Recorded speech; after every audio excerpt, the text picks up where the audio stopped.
Continuando, a gente tem as questões aí também de envenenamento e intoxicação. A gente precisa tomar alguns cuidados referente a isso, esse envenenamento.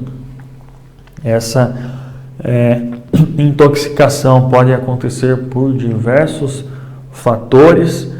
Um desses fatores são animais peçonhentos, podem ocorrer também por produtos químicos que são ingeridos, que são inalados ou que têm contato com a nossa pele. Então, o que fazer? Primeiro, procurar ajuda médica imediatamente. Outra lenda, outro mito existente aqui, nessa questão de envenenamento, intoxicação, que a gente ouvia muito falar, é que dá água, dá leite para essa vítima. Não pode, principalmente se for aí uma intoxicação, um envenenamento causado por um produto químico. Esse produto químico, normalmente em contato com a água, com o leite, ele pode reagir lá dentro do estômago da vítima e piorar ainda mais a situação. E jamais também provoque o vômito. Se ele acontecer de forma natural, ok, é o nosso organismo que está tentando se defender.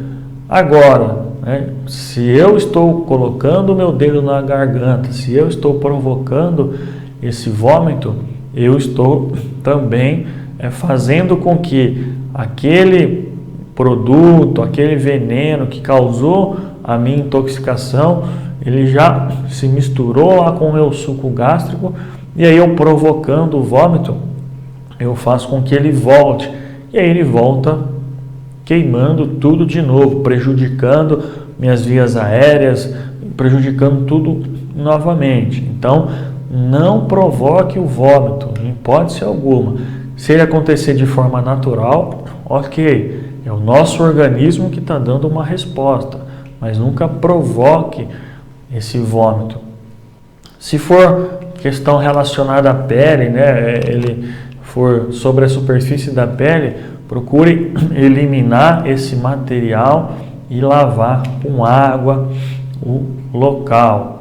Muito cuidado mais uma vez, produto químico caiu na pele, produto químico ele reage, a maioria deles, ou alguns deles reagem com a água. Então, se eu tenho produto químico em excesso ainda com a minha pele e eu jogo a água, eu posso estar piorando a situação. Então, o ideal é remover pelo menos o excesso desse produto e aí sim depois eu vou fazer a lavagem do local. E o ideal é que a gente guarde sempre que possível a embalagem desse produto para levar para o atendimento médico, para o médico saber exatamente o que causou a intoxicação.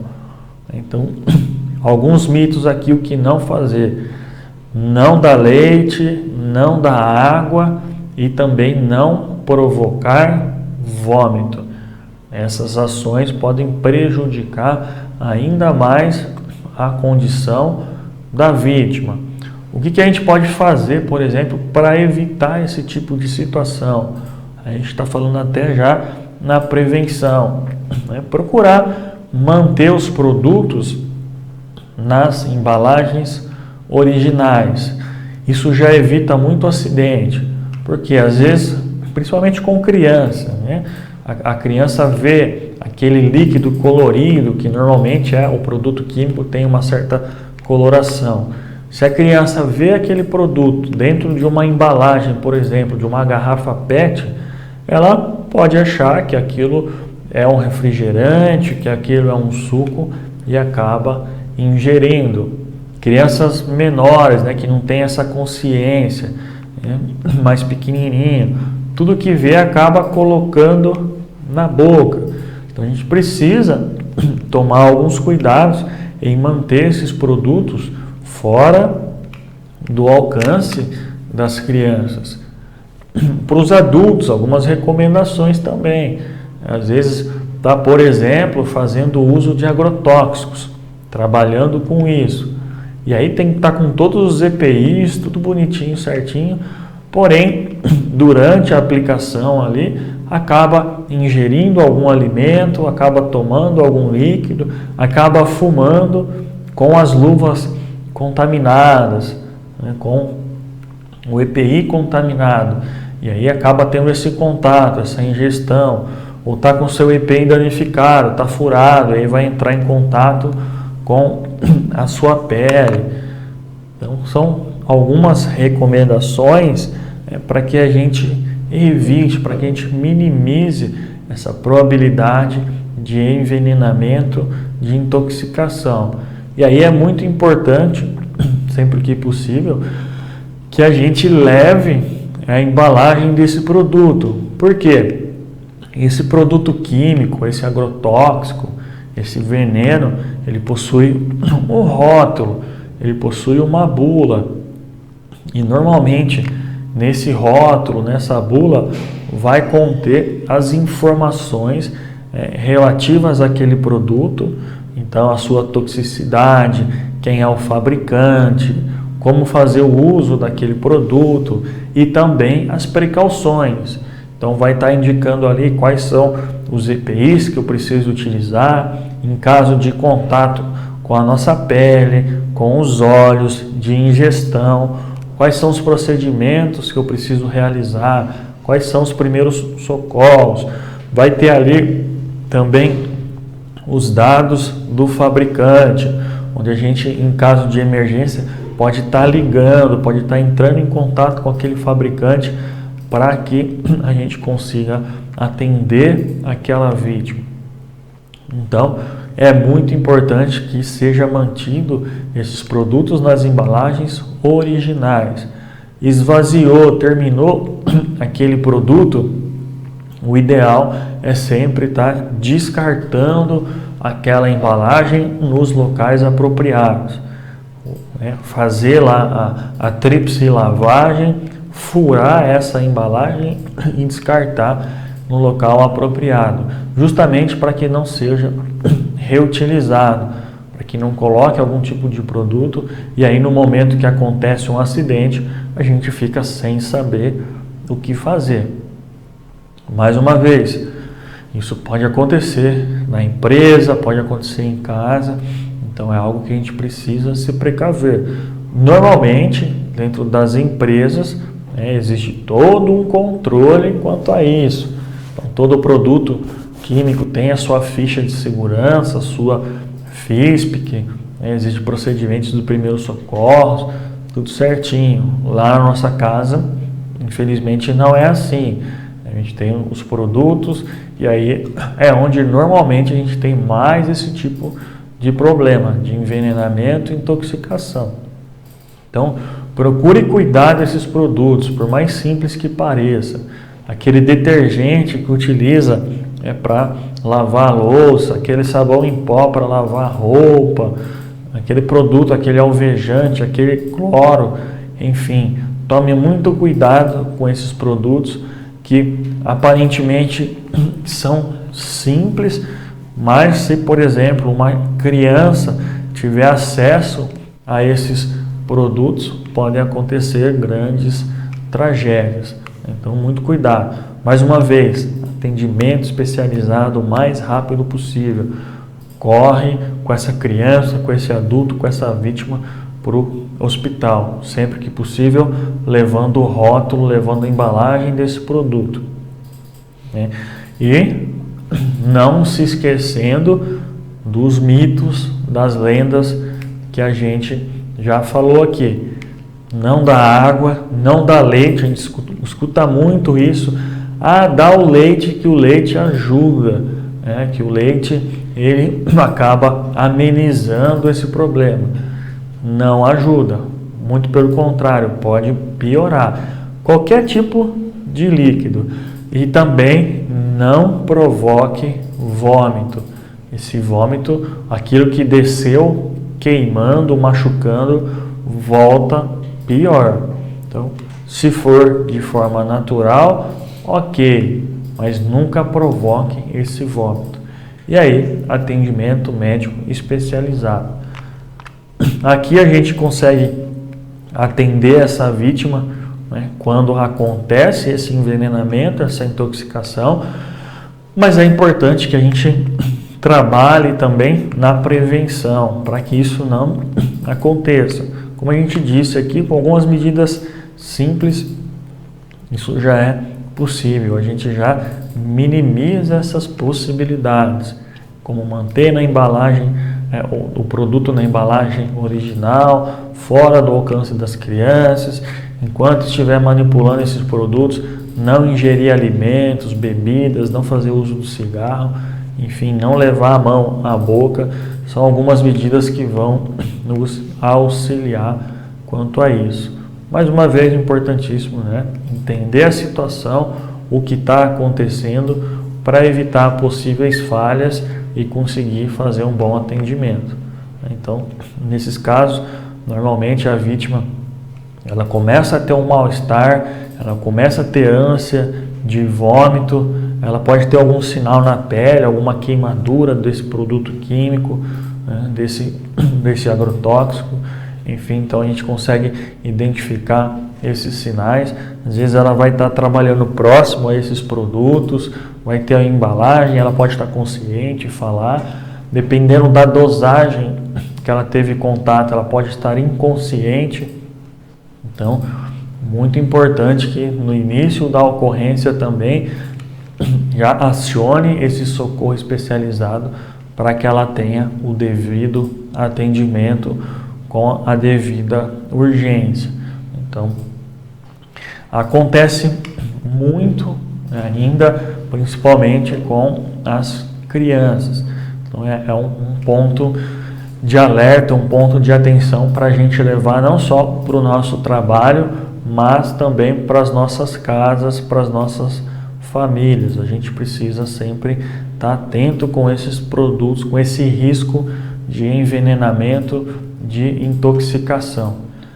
Temos também algumas emergências relacionadas ao calor, seja esse calor onde o trabalhador, onde a vítima está exposta a céu aberto, ou seja, a radiação solar relacionada ao clima, e também aquela temperatura excessiva, elevada em alguns postos de trabalho, como aí em carvoarias, metalúrgicas, próximos a caldeiras, fornos, enfim, que é aquele calor provocado por uma fonte mecânica, uma fonte relacionada ao posto de trabalho, uma máquina, um equipamento.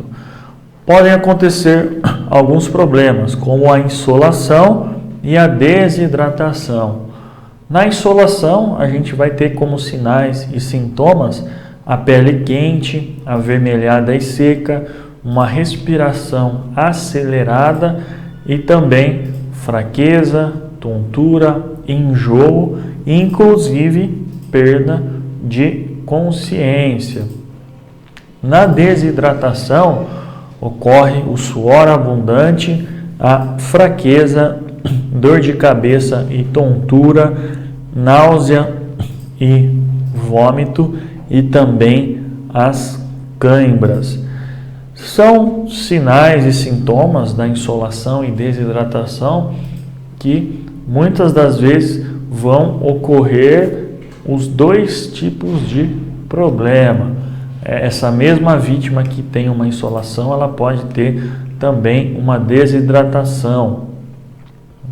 E às vezes aquela vítima, quando a gente está falando daquela vítima que está trabalhando a céu aberto, aquele trabalhador, por exemplo, de uma construção civil, aquele trabalhador da área agrícola que trabalha lá no campo, ele fica exposto então à radiação solar, que pode causar essa insolação e também a desidratação.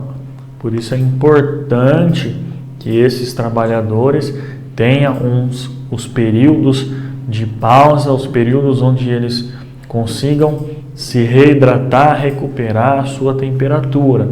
Mas a gente não pode esquecer também daqueles trabalhadores que estão em locais cobertos, mas que existe a presença do calor ali através de algumas fontes, como a gente disse aqui, dos fornos, das carvoarias, das caldeiras, de máquinas e equipamentos, que também podem causar uma desidratação. Então, os sinais e os sintomas são parecidos na insolação e na desidratação. Na insolação a gente vai ter um pouquinho diferente, que é a questão da pele avermelhada, quente e seca, porque tem a incidência ali dos raios solares. Já na desidratação, que é provocada por uma máquina ou equipamento, a gente não tem essa incidência de raios solares. Então, essa pele, para ficar avermelhada, normalmente precisa ter esse contato direto com essa superfície, com essa máquina, esse equipamento. Mas pode ocorrer também, então, como a gente sempre fala, analisar caso a caso. E aí os outros sintomas mais parecidos, como o suor excessivo, dor de cabeça, tontura, náusea, vômito, fraqueza, cãibras, são todos sinais e sintomas de desidratação e insolação. Então eu preciso observar, se eu me deparo com uma vítima que está ali inconsciente, que ela às vezes desmaiou, que ela está relatando que está se sentindo mal, que está com tontura, e eu reparo nela que ela está com suor excessivo, a roupa está até molhada de tanto suor, que ela relata que ela está fraca, eu estou vendo a pele dela avermelhada, ela está com a boca seca, enfim, a gente consegue identificar esses sinais e sintomas. E aí eu preciso iniciar um tratamento prévio, iniciar os meus primeiros socorros para que eu consiga manter, estabilizar aquela vítima até que chegue esse socorro especializado. Porém, existem alguns cuidados que eu preciso tomar também. Um desses cuidados é a questão do choque térmico. Eu não posso pegar uma vítima que está ali debaixo do sol quente, que está ali próximo de uma caldeira, de um forno, ou seja, está com o seu corpo numa temperatura muito elevada. E aí pegar essa vítima e colocar embaixo de um chuveiro gelado. Eu vou acabar causando um choque térmico nessa vítima. Então, estou resolvendo um problema, causando outro. Isso precisa ser feito aos poucos. Eu não posso pegar essa vítima também, pegar uma garrafa lá de 2 litros de água gelada e fazer esse cara beber essa água toda de uma vez. Tem que ser aos poucos, tem que ser dosado. Eu preciso retirar essa vítima desse agente causador, seja do sol, seja dessa máquina, desse equipamento, desse ambiente que está ali quente, que está causando essa desidratação, que está causando essa insolação. Então, levar essa vítima por um local arejado, fresco, ventilado, e aí aos poucos eu procuro ir reduzindo a temperatura do corpo. Então, vou colocar uma toalha úmida na cabeça dessa vítima, vou dando água aos poucos para que esse organismo vá baixando a temperatura. A gente precisa tomar um cuidado para que não tenha essa troca muito brusca de temperatura que pode acabar ocasionando em um choque térmico para essa vítima. Então a gente precisa tomar esses cuidados. Então aqui a gente viu alguns sinais e sintomas da desidratação, da insolação, ou seja, desses problemas, dessas emergências relacionadas ao calor. E aí como que a gente vai cuidar disso, né? O que a gente precisa fazer? É o que está na tela agora. Então, procurar tirar a vítima do calor, levar ela para um local fresco, para um local arejado, esfriar a vítima com água fria aos poucos, né? Não é água gelada, é água fria. Qual que é a diferença de água fria para água gelada? Água fria é a nossa água natural, que sai da torneira, temperatura ambiente. Água gelada é a água do freezer, é a água da geladeira, é a água do bebedouro. Então, existe essa diferença. Tomar cuidado para que não seja essa água gelada, tem que ser água natural, água fria. Procure verificar a respiração e o estado de choque e ajuda médica. Mais uma vez, ajuda médica, socorro especializado. Não adianta a gente ficar ali, não, vamos resolver, foi só uma insolação, uma desidratação, vamos dar água para essa vítima que retorna. Não é assim. A gente precisa levar para o atendimento especializado. Então, a maneira de atender essa vítima que está ali passando mal, que está com ânsia de vômito, com tontura, com fraqueza, pele seca, vermelhidão, ou seja, aqueles sintomas que a gente acabou de ver, eu preciso, primeiro passo, retirar ela da fonte de calor, do agente causador. Então, tá lá no campo, vou trazer ela para debaixo de uma árvore, de uma sombra, para um local arejado, trabalha lá numa casa de máquinas, numa caldeira, perto de um forno, vou retirar daquele setor, vou retirar daquele ambiente e levar para um local onde seja sombra, seja fresco e arejado. Vou afrouxar um pouco a roupa dessa vítima.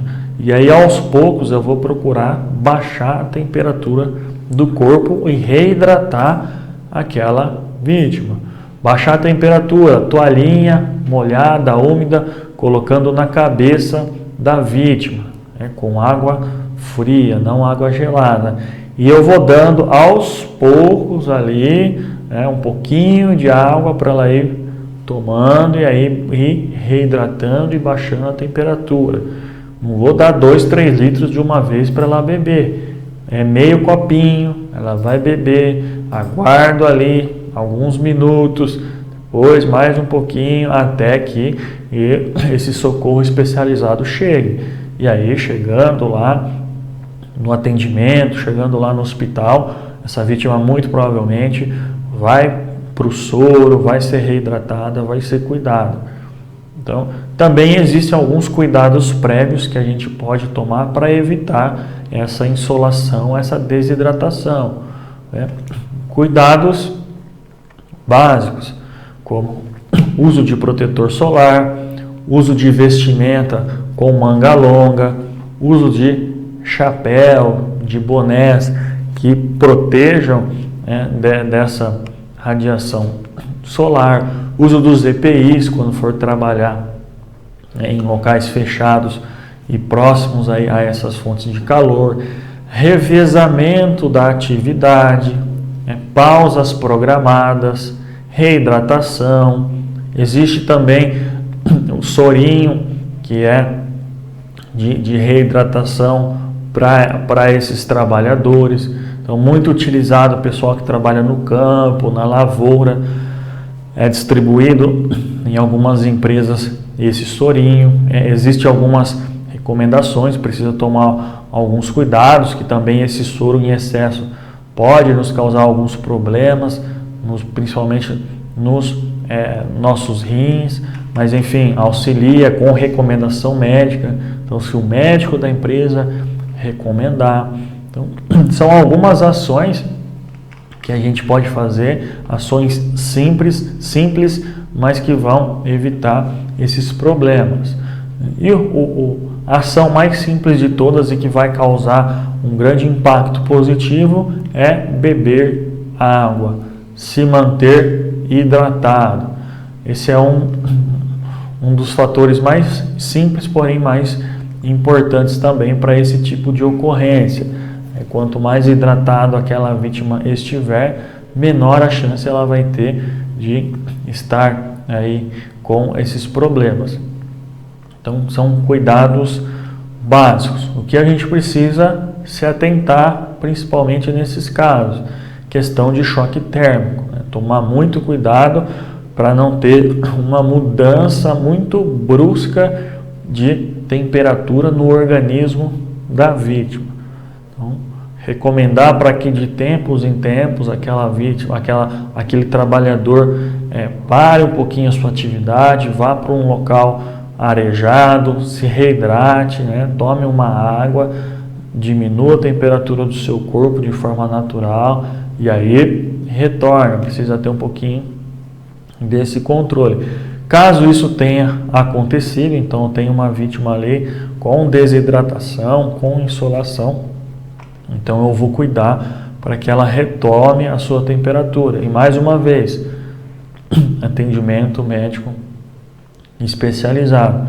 Enquanto eu estou ali buscando baixar a temperatura da vítima, reidratando ela, eu já fiz esse chamado, eu já acionei o resgate, o SAMU, o bombeiro, enfim, para que, enquanto eu estou ali tratando, faça esse deslocamento e a minha vítima seja atendida. Ou eu me prepare ali, vou chamar alguém, buscar algum veículo para colocar essa vítima nesse veículo e levar até o atendimento. Mas ela precisa passar por esse atendimento médico, seja devido a uma insolação, seja devido a uma desidratação, por mais simples que pareça, precisa também tomar os devidos cuidados, preciso levar essa vítima para o atendimento médico especializado. Outra situação que aí também envolve um pouquinho essa atividade no campo, que a gente citou aqui, no caso da insolação, da desidratação, são os animais peçonhentos. Então existem alguns animais que possuem venenos e que em contato com o ser humano podem nos causar alguns problemas. Normalmente, muito encontrados aí nas atividades rurais, nas atividades no campo, porém, cada vez mais esses animais estão presentes nos ambientes urbanos. Então, devido ao crescimento dessas áreas urbanas, que cada vez estão mais próximas das áreas de mata, das áreas onde esses animais habitam, e aí acaba que o próprio ser humano retira as fontes de alimento, acaba invadindo propriamente o espaço desses animais e acaba ocorrendo os acidentes. E alguns desses animais também, que a gente vai falar aqui, são encontrados em qualquer lugar, não só lá no campo. A gente tem lá no campo, mais comum, claro, as cobras, por exemplo, é mais difícil de ser encontrado nas cidades, nos centros urbanos, mas a gente tem também outros animais como aranhas, escorpiões, que são encontrados não só lá na área rural, mas também nas áreas urbanas, onde se tem um acúmulo de lixo, onde se tem uma madeira, eles costumam ser encontrados nesse tipo de local. Então está presente também nas áreas urbanas, não só lá no campo. Mas o primeiro que a gente vai falar são as cobras. Existem também alguns mitos relacionados à picada desses animais peçonhentos. Primeiro, as cobras, então. O que fazer e o que não fazer? Primeiro, mantenha a parte atingida em posição mais elevada. Porque quando eu estou com essa parte atingida em posição mais elevada, eu diminuo a circulação sanguínea. né, e diminuindo essa circulação sanguínea, né, eu retardo um pouco o efeito deste veneno. Mas lembre, né, não é mais recomendado o uso do torniquete, que a gente falou lá no início do treinamento, porque o torniquete ele estanca, ele cessa completamente a circulação sanguínea daquele membro. E aí, estancando, parando a circulação sanguínea, pode necrosar e aí ter que amputar. Então, por isso que a recomendação é elevar o membro para diminuir essa circulação sanguínea, mas não cessar totalmente. Procure também retirar anéis, pulseiras, acessórios, porque normalmente o local da picada desse animal, dessa cobra, pode provocar um inchamento. Então, se eu tiver com uma aliança ali, com um anel, uma pulseira, algo do tipo, isso pode acabar estrangulando, né? Vai causar um desconforto grande. Normalmente acaba inchando esses locais. Procure limpar o local, lavar o local com água e sabão e levar imediatamente essa vítima ao pronto-socorro, ao atendimento. E aí está dizendo bem claro, é a vítima que eu tenho que levar, não é a vítima e a cobra, né? Não é o animal, é somente a vítima. Por que eu estou falando isso? Porque entra agora no que não fazer. Alguns mitos, algumas lendas que a gente ouve sobre isso também. Então, não amarre a perna ou o braço do acidentado, né? Não faça o torniquete, não é recomendado, somente em casos muito extremos. Outra lenda, né? Não corte ou chupe o local da picada. A gente costumava ouvir falar também, tem que chupar o local para puxar o veneno. Esquece, isso aí é mito, é lenda. Dá álcool para beber também. Toma um álcool, toma uma pinga ali que resolve. Não resolve, tá? Não vai adiantar. Uma vez que a cobra picou a vítima, o veneno já está na corrente sanguínea. O máximo que a gente consegue fazer é retardar um pouquinho, né, essa circulação. Então, houve uma picada no braço, na mão, lá no meu pé, eu vou tentar manter esse membro mais elevado, né, para diminuir essa circulação sanguínea, mas já está no meu organismo. Então não adianta nada eu fazer um torniquete, não adianta nada eu cortar o local, chupar o local, enfim, dar álcool. Isso não vai resolver o meu problema. Em alguns casos, isso só vai piorar a situação. Porque, mais uma vez, fazendo o torniquete, cortando a circulação sanguínea, né, amarrando ali a perna, o braço do acidentado, eu posso interromper essa circulação sanguínea e aí esse órgão necrosar. Necrosou, eu tenho que amputar. Eu vou cortar fora esse braço, essa perna. Às vezes, muitas das vezes, sem necessidade. Não tem essa necessidade. E aí, também não existe a necessidade, é outra lenda, outro mito, que a gente ouve falar por aí, tem que pegar a cobra, tem que levar a cobra lá no hospital, tem que matar ela e levar. Não posso fazer isso. Estou me colocando em posição de risco novamente, ou seja, eu vou atrás do animal, eu corro risco de ser picado novamente ou de outra pessoa ser picado por essa cobra, ter uma nova vítima, e também são animais silvestres. E se eu matar esse animal silvestre, eu posso responder por isso. Qualquer tipo de animal silvestre, uma cobra, um cachorro do mato, uma ave, qualquer tipo de animal silvestre, principalmente se for algum animal ainda que corra risco de extinção. Então, não há essa necessidade, até porque já existe hoje no nosso país, né, soro para conter esse veneno de todo tipo de cobra que é nativa do nosso país. Então, para todas as cobras existentes aqui no nosso país, nativas daqui do nosso país, melhor dizendo, existe um soro para conter esse veneno. Então, mas não tem na minha cidade é pequena, aqui não tem.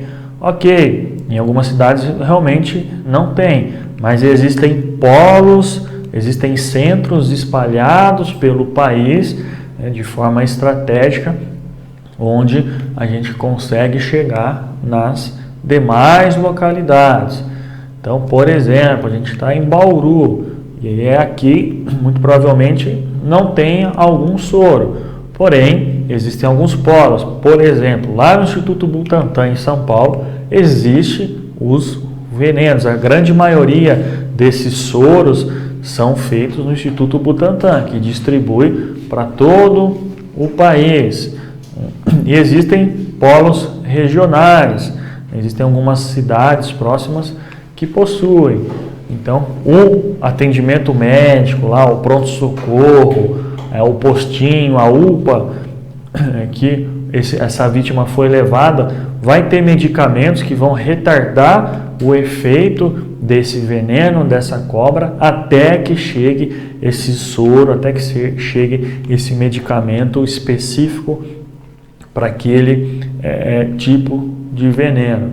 Então, não precisa ficar aí correndo atrás da cobra, tentando capturar, muito menos matar esse animal. Até porque o animal não tem culpa. Ele só ataca o ser humano quando ele se sente acuado, que ele se sente ameaçado. E às vezes o trabalhador, aquela vítima, nem notou o animal, né, e o animal também, mas houve esse encontro por algum motivo. Mas não existe essa necessidade de capturar, de matar um animal, de ter que levar o animal lá para o atendimento médico. Não precisa, é mais um mito, uma lenda que existia antigamente. Eu preciso levar lá para saber se é uma jararaca, se é uma cascavel. Não tem importância, não precisa. Hoje em dia, os medicamentos existentes vão conseguir auxiliar. Os exames laboratoriais que são feitos conseguem identificar a presença desse veneno no nosso organismo, e aí vai ter o soro específico, o medicamento específico com os anticorpos que vão fazer esse combate. A não ser que seja aí uma cobra que não é nativa do nosso país. Então, trouxe uma cobra de fora, como teve recentemente um contrabando aí, o pessoal que trouxe essas cobras, acho que eram, se eu não me engano, dos Estados Unidos, trouxe para o Brasil, e aí quando foi alimentar uma dessas cobras, o criador foi picado por ela, quase morreu. Por quê? Porque não é uma cobra nativa do nosso país, então não se tinha um medicamento, não se tinha um soro para isso.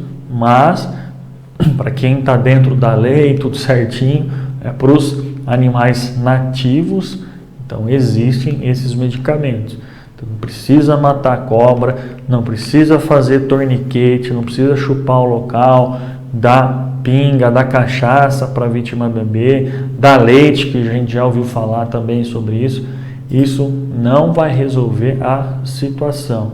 O atendimento se possível, manter a parte atingida mais elevada para diminuir essa circulação, retirar acessórios que no momento do inchaço podem ficar presos ali, causar um desconforto, uma dor, limpar, lavar esse local e correr para o atendimento médico especializado.